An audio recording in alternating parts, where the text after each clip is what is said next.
Kalau nunggu akhir-akhir ini biasanya ya sinau. Kalau tiap hari di sinau. Cuma akhir-akhir ini lebih intensitas saya lebih sinau.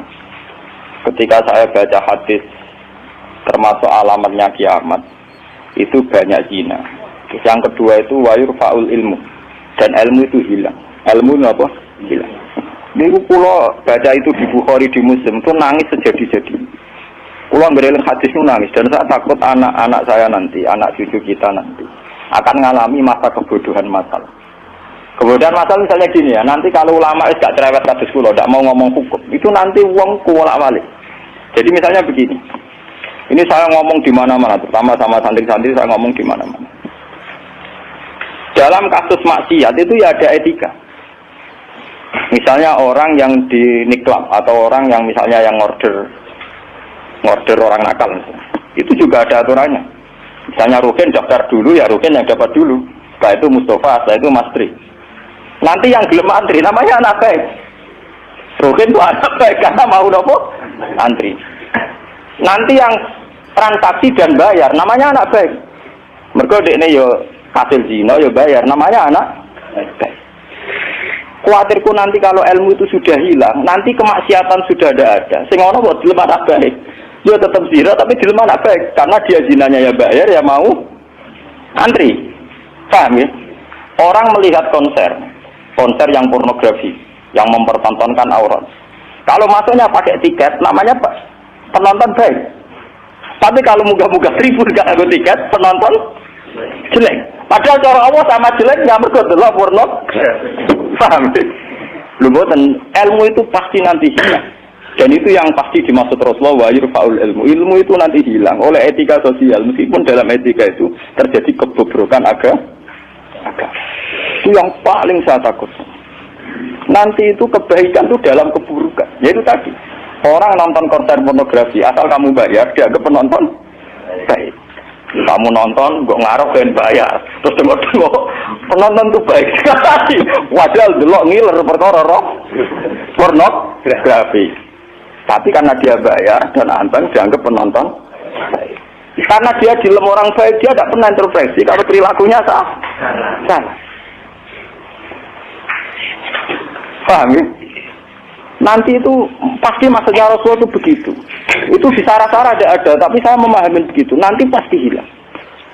Makanya saya bersumpah sampai saya mati pun saya akan ngomong ilmu. Meskipun ulama kayak saya itu tidak populer. Saya itu sering dikritik.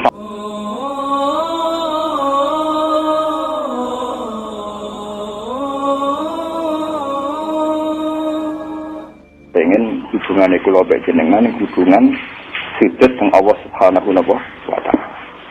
Memang hubungan sujud itu dimulai lewat ilmu, lewat napa?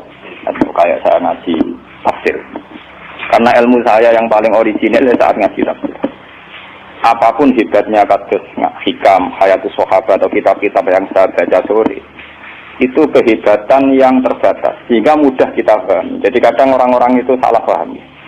Orang ketika ngaji hikam, ngaji hayatus sahabat, pokoknya kayak ngaji saya sore ini, itu memang orang lebih mudah paham. Karena ilmunya manusia itu terbatas, sehingga orang itu mudah puas.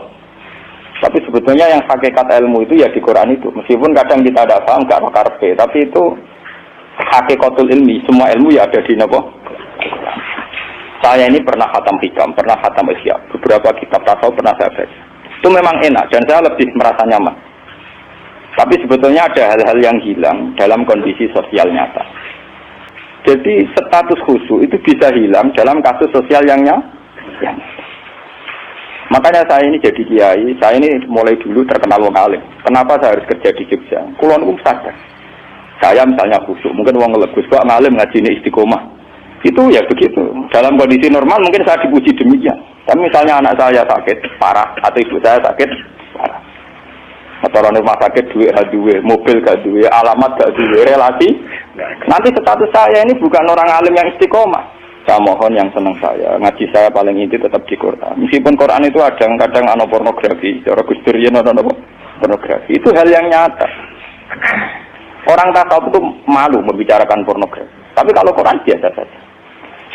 Jadi misalnya di Quran itu ada ayat nisa'ukum harsul lakum fa'tu harsakum an-nasib. Bojomu itu tanduran. Kowe nak carane jimak, carane ngumpulis nganggo cara paling liar tak karepmu terserah. Itu ya nyata. Karena Allah iso ngilani. Wong lanang sak soleh-soleh tetap duwe nafsu dan jalan menghilangkan nafsu itu libidonya dia harus ditumpahkan. Dan itu yang halal adalah nopo Bu? Artinya itu tetap harus dibicarakan. Piye wae sing iso ngekang zina adalah Bu, tetap dibicarakan. Daripada kowe wiridan sawangane ning pangeran, jebule ambek nahan nafsu, paham ya? Terus akhirnya bukan nahan nafsu puncak wiridan, Gusti namati nang swarga kula tak nang ngeloni widadari dari pangeran. Lho gak kangen aku jebule. Kangen apa? Widadari oleh kurang ngajar. Artinya ternyata di balik kekhususan dia ada pornografi yang tersimpan. Atau jujur be pangeran dari awal ngeloni Bu. Makanya Imam Ghazali mencontohkan ini contoh-contoh gula tu sufi ya, orang-orang sufi yang ekstrim. Sama masalah uang juga gitu. Orang khusyuk atau mergawe. Yakin nak rezeki ku teko lewat wiridan, amal wiridan. Tapi nang hati ini, aku bolak-balik wiridan duit teko. Berarti dia kan sudah mengkompensasikan wiridannya dia dengan piwales rupa-rupanya selama ini duit teko. Semakin sering ono duit teko dhewe, semakin semangat wiridan. Mergo jaga wiridane caspleng. Terus dari pengiran, lho casplenge jebule ukurane. Di sini nih yang saya makanya saya tetap berpendapat ilmu terbaik tetap Al-Quran. Al-Quran yang jujur saja. Kalau orang ingin cari rezeki ya kerja. Mana kalau anti mati tetap kerja. Bahkan saya sampai sekarang menanamkan anak-anak saya kalau ditanya tamu bapak di mana ya jawabnya kalau saya kerja ya kerja. Malah kata santri di hormat guru, apa yang dalam Gus? Apa siapa ada anak saya itu nggak tahu apa itu tidak tahu. Ya makanya ya makanya saya emang bapak. Anak-anak pulau sing bareng malah luwes tengahnya yang janda putri. Saya tidak punya abah. Kalau bapak punya. Padahal ada santri kan muni bapak kan gak sopan. Jadi tak kau yang abah temu gila. Anakku cilik gak paham. Saya tidak punya apa? Abah. Dan ini kula cerita. Nanti biar sampean tahu silsilah ilmu saya. Saya ini umurnya sudah 40 lebih, makanya hidup saya anggap saya mulai sekarang. Ya, dan saya paling sering sholat itu ya sekarang. Itu begini, misalnya ngeten ini yang masalah nyata. Kalau nunggu akhir-akhir ini biasanya ya sinau. Kalau tiap hari di sinau, cuma akhir-akhir ini lebih intensitas saya lebih sinau. Ketika saya baca hadis termasuk alamatnya kiamat, itu banyak zina. Terus yang kedua itu wayur faul ilmu. Dan ilmu itu hilang. Ilmu itu apa? Hilang. Ini pulau baca itu di Bukhari di Muslim itu nangis sejadi-jadi. Pulau bereling hadis itu nangis dan saya takut anak-anak saya nanti, anak cucu kita nanti akan mengalami masa kebodohan masalah. Kebodohan masalah misalnya gini ya, nanti kalau ulama tidak cerewet kados kula, tidak mau ngomong hukum, itu nanti uang kuwalak-walik. Jadi misalnya begini. Ini saya ngomong di mana-mana, terutama sama santri-santri saya ngomong di mana-mana. Dalam kasus maksiat itu ya ada etika.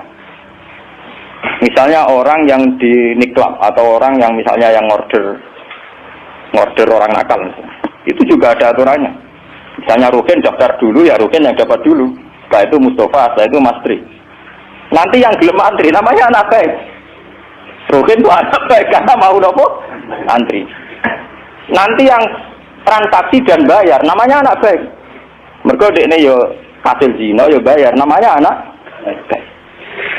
Kuatirku nanti kalau ilmu itu sudah hilang, nanti kemaksiatan sudah ada. Sing ono buat dilem anak baik. Yo tetap zina tapi dilem anak baik karena dia zinanya ya bayar ya mau antri. Paham ya? Orang melihat konser yang pornografi, yang mempertontonkan aurat. Kalau masuknya pakai tiket, namanya apa? Penonton baik. Tapi kalau muga-muga 1000 gak ada tiket, penonton jelek. Padahal cara Allah sama jelek nggak mergo delok porno. Paham? Lho mboten, ilmu itu pasti nanti hilang.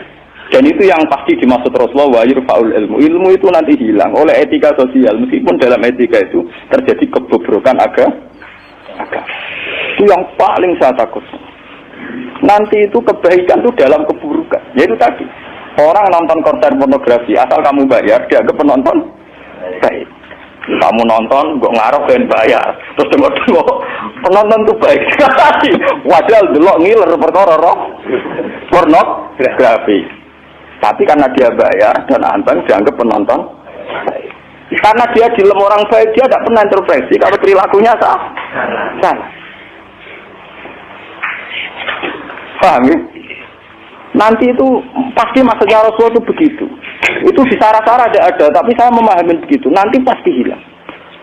Makanya saya bersumpah sampai saya mati pun saya akan ngomong ilmu. Meskipun ulama kayak saya itu tidak populer. Saya itu sering dikritik sama teman-teman saya mestinya dari pidato. Gus ini apa jenara gelem pidato? Nggak jadi kalau pidato gak pede. Nanti nuntut teng omah kula. Kita jawab tenan. Tidak siap. Ngrugekno kowe lho jawabanku. Gak usah Gus gak terangno satu aku ra roh terus tetep sering pidato. Lah iya macam-macam. Tidak gini terus kalau tenangan. Jadi nanti wayur faul ilmu itu begitu. Ilmu itu akan hilang karena kalah oleh etika. Etika dalam kemaksiatan tadi. Makanya saya pernah punya santri. Dia itu punya toko, ya toko konten. Dia ngeluh ke saya semua. Sebelum Dewi jenengan itu benar. Jadi wong soleh itu butuh nyali. Tapi ini cerita. Pegawai negeri PNS itu kan punya gaji tetap, paham ya? Nanti gaji apa? Rasa tersinggung, harus biasa wah itu. Anggap aja ngomong ngarepe pangeran, gue tak kayak itu. Itulah kan modal lopor. Itu ya pak. Ini satu murah. Dia itu punya toko kan. Dia itu pegawai PNS sekarang bulan digaji, paham ya? Gue aja dikit. Lalu itu lah. Uangnya rokan gue, secara teori santri yo. Buka aurat, jenenge rokan. Tapi tak belajar aku bayar, jadi tak anggap pembeli yang baik. Sudah jatuh yorokan, kawasan ketat, tapi pembeli yang baik. Mergo mbak, kalau ditodok, soleh, bedina nih musola nih masjid, tapi tak belajar.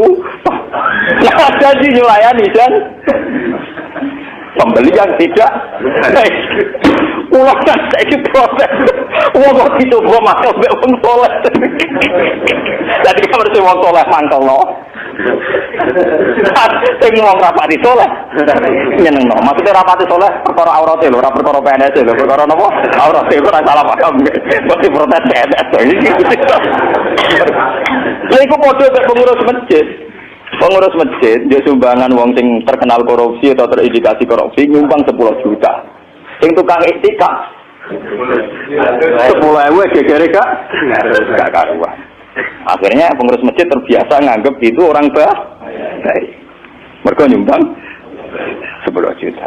Sing tukang itikaf nyumbang, itu ya termasuk ilmu ilah, paham? Nanti itu zaman ngono iku. Mulane kula nu sakniki kula nu sering di. Untungnya kula terkenal ngalim, pancen hikmahe gedhe. Kuwi mboten urusan sombong, hikmahe gedhe. Nak ngomong jek ana sing rungokno. Karena pendapat saya itu tidak populer. Mau kalau rata terkenal ngalim, lu orang misoin ke saya semua. Karena pendapat saya ada, kenapa? Tidak populer, saya sadar. Wong saya pernah pengajian di rumah saya sendiri pas Muludan. Mungkin ada sebagai jamaah sini yang ikut. Orang tetangga saya rata-rata hormat sama saya. Tapi yang kalau di acara tak omong, wah acara ini Gus Pak gak rawo gak enak. Mari Gus Pak nak diundang ya teko. Pokoknya dia nak sing undangan ram bayar itu teko. Tapi nak sing bayar dia ra teko lawat itu. Tak omong, wah aku nak di acara, nak nganggur ya teko, nak ora rapopo. Pokoknya nak sing demi anak bojone ra teko malah apik iki ajaranku ngomong saking kepenginku gak ganggu masyarakat. Tapi wong tetap segan gitu, tetap teko tapi tak umum. Saya ndak tersinggung, andekan sampean ndak. Nah ini kula terus balik. Terus yang ketiga contohnya gini. Kiai ku kados kula. Kula nu lebih nyai 5 tahun, bapak wafat 2005. Mumpun mangkel tenan. Cara ra eling Quran mangkel tenan. Masyarakat yang anaknya setengah idiot atau yang dianggap gak pati pinter itu di pondokno. Nating iki ora bagus. Lu ngoten niku kadang yo nganti camat mantan camat. Ini kula jujur men, kula termasuk kiai terakhir kiai gede, sama camat lagi do semetu. Gus kula nu ndek anak. Problemnya itu dia hiperaktif, ngeten-ngeten. Anak padahal kakaknya di UGM gini-gini. Itu coba yang itu supaya mondok di sini gini-gini. Ya sudah begitu. Untung kalau termasuk kiai sing rapati butuh duit, rapati butuh derajat. Memang tak pisau ya, tak maki-maki nek kula. Lalu itu setelah itu tidak kasil mondok di saya karena tak maki-maki. Itu gang beberapa hari. Wong sing ngomong niku wong melarat. Ya orang melarat, tidak camat.